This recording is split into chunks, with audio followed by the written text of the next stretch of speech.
ರಾಜ್ಯ ಬಿಜೆಪಿಯಲ್ಲಿ ವಿಜಯೇಂದ್ರ ಹಟಾವೋ ಆಂದೋಲನ ಈಗ ದೆಹಲಿಗೆ ಹೋಗಿ ಮುಟ್ಟಿದೆ. ಏನಿದ್ರೂ ಪಂಚಾಯಿತಿ ಇವಾಗ ದೆಹಲಿ ಹೈಕಮಾಂಡ್ ಅಂಗಳದಲ್ಲೇ ನಡಿಬೇಕು. ಕೊನೆಗೂ ಸಾಕಷ್ಟು ಯೋಚನೆ ಮಾಡಿ ಭಿನ್ನರ ಗುಂಪು ಹೈಕಮಾಂಡ್ ಹತ್ರಕ್ಕೆ ಹೋಗಿನೇ ಇದನ್ನು ತೀರ್ಮಾನ ಮಾಡಿಕೊಂಡು ಬರೋಣ ಅಂತಕ್ಕಂಥದ್ದು. ಜೊತೆಗೆ ಬೇರೆ ಬೇರೆ ಸ್ಟ್ರಾಟಜಿಗಳನ್ನ ಕೂಡ ಮಾಡಿದ್ದಾರೆ. ಆದರೆ ಅಲ್ಲಿರ್ತಕ್ಕಂಥ ಹೈಕಮಾಂಡ್ ನಾಯಕರು ಇವರಿಗೆ ಟೈಮ್ ಕೊಡಬೇಕು, ಇವರ ಅಹವಾಲುಗಳನ್ನು ಸ್ವೀಕಾರ ಮಾಡಬೇಕು. ಒಂದು ವೇಳೆ ಸರಿ ಇದೆ ಅಂತಂದರೆ ಇವರ ಸಮಸ್ಯೆಗಳಿಗೆ ಧ್ವನಿ ಆಗಬೇಕು. ಹಾಗಾಗುತ್ತಾ ಅಂತಕ್ಕಂಥದ್ದೇ ಸದ್ಯದ ಪ್ರಶ್ನೆ.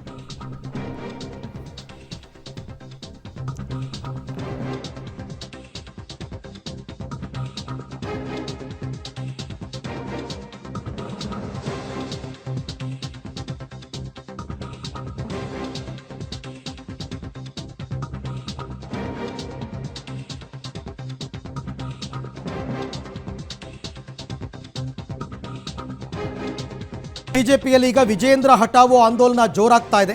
ವಿಜಯೇಂದ್ರ ಮತ್ತೆ ರಾಜ್ಯಾಧ್ಯಕ್ಷ ಆಗೋದು ಬೇಡ. ಒಂದು ಸಂಧಾನ ಸೂತ್ರದ ರೀತಿ ಅವರೊಂದು ಪ್ಲಾನ್ ಮಾಡ್ಕೊಂಡಿದ್ದಾರೆ. ಹೇಳ್ತೀನಿ ಅದನ್ನು. ಹೈಕಮಾಂಡ್ ಮೊರೆ ಹೋಗಿದ್ದಾರೆ ಬಿಜೆಪಿ ಬಂಡಾಯಿಗಾರರು. ರಾಜ್ಯಾಧ್ಯಕ್ಷ ಸ್ಥಾನಕ್ಕೆ ಪರ್ಯಾಯ ನಾಯಕರ ಶಾರ್ಟ್ ಲಿಸ್ಟನ್ನು ಮಾಡಿದ್ದಾರೆ. ವಿಜಯೇಂದ್ರ ಮಾತ್ರ ಬೇರೆ ಇವರಲ್ಲಿ ಯಾವ ರೀತಿ ಆದರೂ ಆಗುತ್ತೆ ಅಂತ ಅಂದ್ಬಿಟ್ಟು ಒಂದಷ್ಟು ಜನರನ್ನ ಲಿಸ್ಟ್ ಮಾಡ್ಕೊಂಡಿದ್ದಾರೆ. ಅದರಲ್ಲಿ ಇವರು ಗುಂಪಲ್ಲಿರೋರು ಇದ್ದಾರೆ, ಗುಂಪಲ್ಲಿ ಇಲ್ಲದೇ ಇರೋರು ಇದ್ದಾರೆ. ಹೈಕಮಾಂಡ್ಗೆ ಶಾರ್ಟ್ ಲಿಸ್ಟನ್ನು ಸಲ್ಲಿಸೋದಕ್ಕೆ ಭಿನ್ನರ ಬಣ ಸಿದ್ಧತೆ ಮಾಡಿಕೊಂಡಿದೆ. ಹಾಗಾದರೆ ಭಿನ್ನರ ಲಿಸ್ಟ್ನಲ್ಲಿರುವ ಪರ್ಯಾಯ ಹೆಸರುಗಳು ಯಾರ್ಯಾರ್ದು? ಪಬ್ಲಿಕ್ ಟಿವಿಯಲ್ಲಿ ಪೊಲಿಟಿಕಲ್ ಬಿಗ್ ಎಕ್ಸ್ಕ್ಲೂಸಿವನ್ನು ನಿಮ್ಮ ಮುಂದೆ ಇಡ್ತಾ ಹೋಗ್ತೀವಿ. ಎಷ್ಟು ಪ್ಲ್ಯಾನ್ ಮಾಡ್ಕೊಂಡಿದ್ದಾರೆ ಅಂತಂದರೆ, ತಮ್ಮ ಬಣದವರನ್ನೇ ರಾಜ್ಯಾಧ್ಯಕ್ಷ ಮಾಡಿ ಅಂತ ಒತ್ತಾಯ ಹಾಕೋದಲ್ಲ. ನಮ್ಮ ಬಣದವರು ಆಗದೇ ಇದ್ದರೂ ಪರವಾಗಿಲ್ಲ, ತಟಸ್ಥ ಗುಂಪಲ್ಲಿರ್ತಕ್ಕಂಥವ್ರಾದರೂ ಆಗಬಹುದು. ನೀವು ಜಾತಿವಾರು ಕೊಡ್ತೀವಿ ಅಂತಂದರೆ ಅದಕ್ಕೂ ಕೂಡ ಒಂದು ಆಪ್ಷನ್ ಕೊಟ್ಟಿದ್ದಾರೆ. ನೀವು ಜಾತಿವಾರು ಆಯ್ಕೆ ಮಾಡೋದಾದರೆ ಇಂತಿಂಥವ್ರನ್ನ ಆಯ್ಕೆ ಮಾಡಿ ಅಂತಂದ್ಬಿಟ್ಟು. ಒಟ್ಟು ಅವ್ರು ಹೇಳ್ತಾ ಇರೋದು ಒಂದೇ ಒಂದು, ವಿಜಯೇಂದ್ರ ಮಾತ್ರ ಬೇಡ. ಯಾವ ಹಂತಕ್ಕೆ ಅವ್ರು ಹೋಗಿದ್ದಾರೆ ಅಂತಂದರೆ, ಸಾಧ್ಯ ಆದರೆ ವಿಜಯೇಂದ್ರ ಅವರು ಚುನಾವಣೆಯಲ್ಲಿ ಸ್ಪರ್ಧನೆ ಮಾಡೋದು ಬೇಡ ಅಂತ ಒತ್ತಡ ಹಾಕೋದಕ್ಕೆ ತೀರ್ಮಾನ ಮಾಡಿದಾರಂತೆ. ಸೊ ಹಾಗಾಗಿದೆ. ಓಕೆ, ಒನ್ ಲೈನ್ ಅಜೆಂಡಾ ಯಾವ ರೀತಿ ಇದೆ ಅನ್ನೋದನ್ನ ನಾವು ಹೇಳ್ತಾ ಇದ್ವಿ. ಸೊ ಫಾರ್ಮುಲಾ ಬಗ್ಗೆ ಕೂಡ ನಾವು ಮಾಹಿತಿ ಕೊಡ್ತೀವಿ. ಲಿಸ್ಟ್ ಅಲ್ಲಿ ಇರೋರು ಯಾರ್ಯಾರು, ಸಮುದಾಯವಾರು ಲೆಕ್ಕಾಚಾರ ಇವ್ರು ಹೆಂಗ್ ಮಾಡ್ಕೊಂಡಿದ್ದಾರೆ, ಡೀಟೇಲ್ಸ್ ಬಂತು ನೋಡಿ. ರಾಜ್ಯಾಧ್ಯಕ್ಷ ಸ್ಥಾನಕ್ಕೆ ಪರ್ಯಾಯ ಹೆಸರುಗಳ ಶಾರ್ಟ್ ಲಿಸ್ಟ್ ಮಾಡ್ಕೊಂಡಿದ್ದಾರೆ. ಪ್ರಬಲ 3 ಸಮುದಾಯಗಳ 8 ಹೆಸರುಗಳ ಪಟ್ಟಿ ಇದು. ಹೈಕಮಾಂಡ್ಗೆ ಶಾರ್ಟ್ ಲಿಸ್ಟ್ ಅನ್ನ ಈ ಭಿನ್ನರ ಪಡೆ ಸಲ್ಲಿಸಲಿದೆ ಅನ್ನೋದರ ಡೀಟೇಲ್ಸ್. ರಾಜ್ಯಾಧ್ಯಕ್ಷ ಸ್ಥಾನಕ್ಕೆ 4 ಲಿಂಗಾಯತರು, 2 OBC, 2 ದಲಿತ ನಾಯಕರ ಹೆಸರನ್ನ ಪ್ರಸ್ತಾಪ ಮಾಡೋದಕ್ಕೆ ಭಿನ್ನರು ಪ್ಲಾನ್ ಮಾಡ್ಕೊಂಡಿದ್ದಾರೆ. ಭಿನ್ನರ ಅಷ್ಟದಾಳಕ್ಕೆ ಹೈಕಮಾಂಡ್ನಿಂದ ಉತ್ತರ ಏನ್ ಬರುತ್ತೆ? ಅಷ್ಟನಾಯಕರ ಪೈಕಿ ಒಬ್ಬರನ್ನ ಹೈಕಮಾಂಡ್ ಸೆಲೆಕ್ಟ್ ಮಾಡುತ್ತಾ ಅನ್ನೋದು ಸದ್ಯಕ್ಕಿರುವಂತಹ ಪ್ರಶ್ನೆ.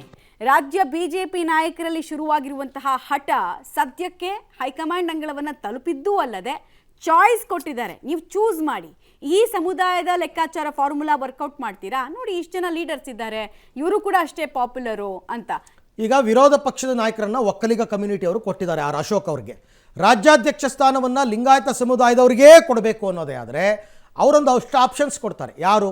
ಯತ್ನಾಳ್ ಅವ್ರನ್ನ ಮಾಡಿ ಪಂಚಮಸಾಲಿಗಳು, ಅಥವಾ ಬಸವರಾಜ ಬೊಮ್ಮಾಯಿ ಅವ್ರನ್ನ ಮಾಡಿ ಸಂಸದರು, ಅದು ಬೇಡ ಅಂದರೆ ಅರವಿಂದ್ ಬೆಲ್ಲದವ್ರನ್ನ ಮಾಡಿ ಶಾಸಕರು, ಇಲ್ಲ ಸೋಮಣ್ಣ ಕೇಂದ್ರ ಸಚಿವ. ಇವರೆಲ್ಲರೂ ಕೂಡ ಪ್ರಬಲ ಲಿಂಗಾಯತ ಸಮುದಾಯದವರಲ್ವಾ.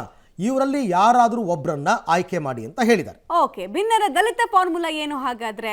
ಶ್ರೀರಾಮುಲು ಅವರು ಪಕ್ಷ ಸಂಘಟನೆಗೆ ಅಂತ ಬಹಳ ಚೆನ್ನಾಗಿ ದುಡ್ದವರು.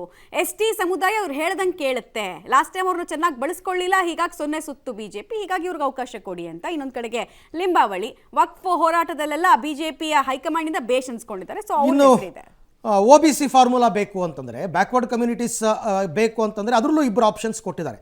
ಒಂದು ಕಾರ್ಕಳದ ಶಾಸಕ ಸುನಿಲ್ ಕುಮಾರ್, ಮತ್ತೊಂದು ಕುಮಾರ್ ಬಂಗಾರಪ್ಪ. ಇಬ್ಬರು ಕೂಡ ಈಡಿಗ ಸಮುದಾಯವನ್ನು ಪ್ರತಿನಿಧಿಸ್ತಕ್ಕಂಥವ್ರು. ಇವರಲ್ಲಿ ಯಾರನ್ನಾದರೂ ಮಾಡೋದಾದರೆ ಮಾಡಿ. ಒಟ್ಟು 8 ಜನ. ಲಿಂಗಾಯತ ಸಮುದಾಯದಲ್ಲಿ 4, ದಲಿತ ಸಮುದಾಯದಲ್ಲಿ 2, OBC ಸಮುದಾಯದಲ್ಲಿ 2. 8 ಜನರಲ್ಲಿ ಯಾರನ್ನಾದರೂ ಮಾಡಿ, ನಮ್ಮದೇನು ಅಭ್ಯಂತರ ಇಲ್ಲ. ವಿಜಯೇಂದ್ರ ಮಾತ್ರ ಬೇಡ. ಇಷ್ಟು ಮಾತ್ರ ಅವರು ಪಟ್ಟು ಹಿಡ್ಕೊಂಡು ಕೂತಿರ್ತಕ್ಕಂಥದ್ದು. ವಿಜಯೇಂದ್ರ ಒಂದು ವೇಳೆ ಚುನಾವಣೆ ನಡೆದರೆ ವಿಜಯೇಂದ್ರ ಸ್ಪರ್ಧನೆ ಮಾಡೋದು ಬೇಡ ಅಂತಕ್ಕಂಥ ಒತ್ತಡ ಹಾಕೋದಕ್ಕೆ ನಿರ್ಧಾರ ಮಾಡಿದ್ದಾರೆ.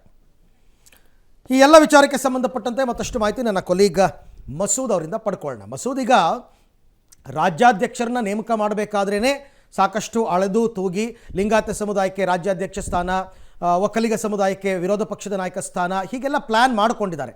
ಹಾಗಾಗಿ ಹೈಕಮಾಂಡ್ಗೆಲ್ಲವೂ ಗೊತ್ತು. ಇವರು ಈ ರೀತಿ ಶಾರ್ಟ್ ಲಿಸ್ಟ್ ಮಾಡ್ಕೊಂಡು ಹೋದರೆ ಇದಕ್ಕೆ ಮನ್ನಣೆ ಸಿಗುತ್ತಾ, ಅಥವಾ ಹೈಕಮಾಂಡ್ದು ಬೇರೆ ಏನಾದರೂ ಲೆಕ್ಕಾಚಾರ ಇದೆಯಾ ಅಂತ? ಅರವಿಂದ್, ಈಗಾಗಲೇ ಭಿನ್ನರ ಪಡೆ ದೆಹಲಿ ತಲುಪಿದೆ. ಇವತ್ತು ಒಂದಷ್ಟು ಜನ ನಾಯಕರು ದೆಹಲಿಗೆ ಹೋಗಿ ಸೇರ್ಕೊಳ್ತಾ ಇದ್ದಾರೆ. ಎಲ್ಲ ರೀತಿಯಿಂದಲೂ ಕೂಡ ಹೈಕಮಾಂಡ್ಗೆ ಕನ್ವಿನ್ಸ್ ಮಾಡುವಂತಹ ಕಸರತ್ತನ್ನು ಭಿನ್ನರ ಪಡೆ ಮಾಡ್ತಾ ಇರುವಂಥದ್ದು.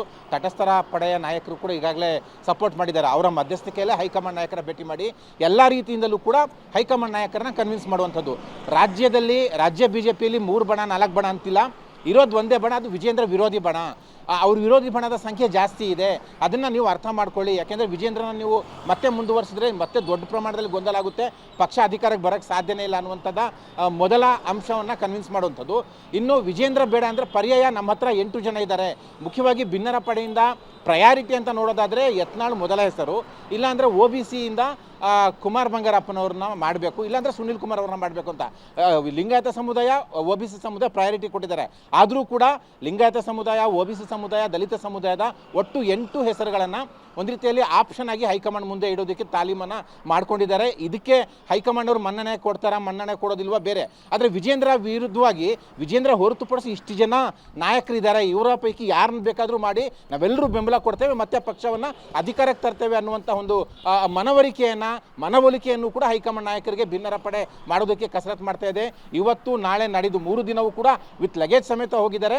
ಅಲ್ಲೇ ಠಿಕಾಣಿ ಹೂಡ್ತಾರೆ. ಹೈಕಮಾಂಡ್ ನಾಯಕರನ್ನ, ಅದು ಟಾಪ್ 2 ಟಾಪ್ 3 ಇಬ್ಬರು ನಾಯಕರನ್ನು ಕೂಡ ಭೇಟಿ ಮಾಡಲೇಬೇಕು ಅನ್ನುವಂತಹ ನಿರ್ಧಾರಕ್ಕೆ ಬಂದಿದ್ದಾರೆ. ಹಾಗಾಗಿ ಎಲ್ಲ ರೀತಿಯಿಂದಲೂ ಕೂಡ ಕನ್ವಿನ್ಸ್ ಮಾಡಿ ಒಂದು ರಿಸಲ್ಟ್ ತೆಗೆದುಕೊಂಡು ಬರಬೇಕು ಅನ್ನುವಂಥ ತೀರ್ಮಾನ ಮಾಡ್ಕೊಂಡಿದ್ದಾರೆ. ಹಾಗಾಗಿ ಬಹಳ ಕುತೂಹಲ ಮೂಡಿಸಿದೆ ದೆಹಲಿಯ ಈ ಹಂಗಾಮ. ಅರವಿಂದ್, ರೈಟ್, ಹಾಗೆ ಸಂಪರ್ಕದಲ್ಲಿರಿ ಮಸೂದ್, ನಿಮ್ಮ ಜೊತೆ ನಾನು ಮತ್ತೆ ಮಾತಾಡ್ತೀನಿ.